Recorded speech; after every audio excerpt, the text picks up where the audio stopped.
জ্ঞানপ্রদায় করুণাময়ী সাগরকার পুরকুণ্ডিতাদ্ধারং দয়িতং দুঃখদানং নমঃ শিবায় সপঞ্চনানং ফণিরাজৎ বিসৎসর্গ পাপং ফলং দয় মুস্কাস্কিতং ভবংতং বন্দিতাদ দরিদ্রং দুঃখদানং নমঃ শিবায় সরামপিন যুক্তা যুগ্ম ফলঙ্গন সপিতি যতদ্ধারং দরিদ্রং দুঃখদানং নমঃ শিবায়ং শিবায় বিষ্ণুবে রূপায় বিষ্ণুবে হরিহরাত্মনি তঙ্গতি পরমেশ্বরায় নমঃ শিবায় নমঃ। কাইলৈ পবিত্ৰ মহাশিৱৰাত্ৰি। এই বিশেষ দিনটোত সমগ্ৰ দেশৰ লগতে অসমৰ প্ৰতিটো শিৱ মন্দিৰত ভক্তসকলে দেৱাদিদেৱ মহাদেৱৰ আৰাধনা কৰিবলৈ ব্যাপক প্ৰস্তুতি চলাইছে। তেজপুৰৰ ঐতিহ্যমণ্ডিত মহাভৈৰৱ মন্দিৰতো শিৱৰাত্ৰি উপলক্ষে চলিছে ব্যাপক প্ৰস্তুতি। এছিয়া মহাদেশৰ বিখ্যাত শ্ৰী শ্ৰী ঐতিহ্যমণ্ডিত মহাভৈৰৱ দেৱালয়ত কাইলৈৰ পৰা দুদিনীয়াকৈ মহাশিৱৰাত্ৰিৰ আয়োজন কৰা হৈছে। চতুৰ্দশী তিথি কাইলৈ পুৱা 4:48 পৰা আৰম্ভ হৈ পৰহিলৈ অৰ্থাৎ 16 ফেব্ৰুৱাৰী সোমবাৰে পুৱা 5:32 চতুৰ্দশী তিথি সমাপ্ত হ'ব। এই মহাশিৱৰাত্ৰিৰ পূজাভাগ চাৰিপহৰৰ হ'ব।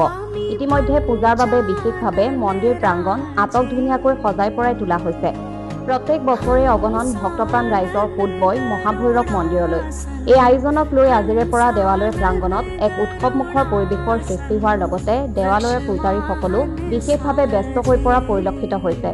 দেৱালয়ৰ চৌপাশ সজাই পৰাই তোলাৰ লগতে হাজাৰ হাজাৰ ভক্তপ্ৰাণ ৰাইজক সেৱা শুশ্ৰূষা কৰিবলৈ দেৱালয় পৰিচালনা সমিতিয়ে ব্যাপক তৎপৰতা অব্যাহত ৰখা পৰিলক্ষিত হৈছে। ভক্তগণৰ সুবিধাৰ্থে মন্দিৰ দৰ্শনৰ বাবে পুৰুষ আৰু মহিলাৰ শাৰীৰ সুকীয়াকৈ ব্যৱস্থা কৰাৰ লগতে মাহ প্ৰসাদ ভোগ গাখীৰৰ ভোগ আদিৰো ব্যৱস্থা কৰা বুলি জানিবলৈ দিয়ে মহাভৈৰৱ মন্দিৰৰ পূজাৰীয়ে। 15 তাৰিখ আমাৰ চতুৰ্দশী লাগিব 4:48। তাৰপিছত ৰাতি পূজা চাৰিপহৰ পূজা হয়। পূজাভাগ ৰাতি হ'ব। পাঁচদিনা আপোনাৰ সোমবাৰে 5:32লৈকে চতুৰ্দশী আছে। পূজাৰ অন্তত সকলো ৰাইজক আপোনাৰ প্ৰসাদ বিতৰণ ভোগ গাখীৰৰ ভোগ পায়স এইখিনি আমাৰ বিতৰণ কৰা হয়। সকলো ৰাইজে পায়। এইখিনি আমাৰ মানে চাৰিপিনে প্ৰস্তুতি চলি আছে। এইটো চাইডে আপোনাৰ মাইকী মানুহ দিয়া আছে। এইটো মাইকী শাৰী পাতি তেওঁলোক সোমাব আৰু এইটো চাইডে আপোনাৰ মতা মানুহৰ কাৰণে দিয়া আছে। তেওঁলোক শাৰী পাতি এইফালে সোমাই দৰ্শন কৰি সিফালেদি ওলাই আহিব। Bureau report Agnigarh news.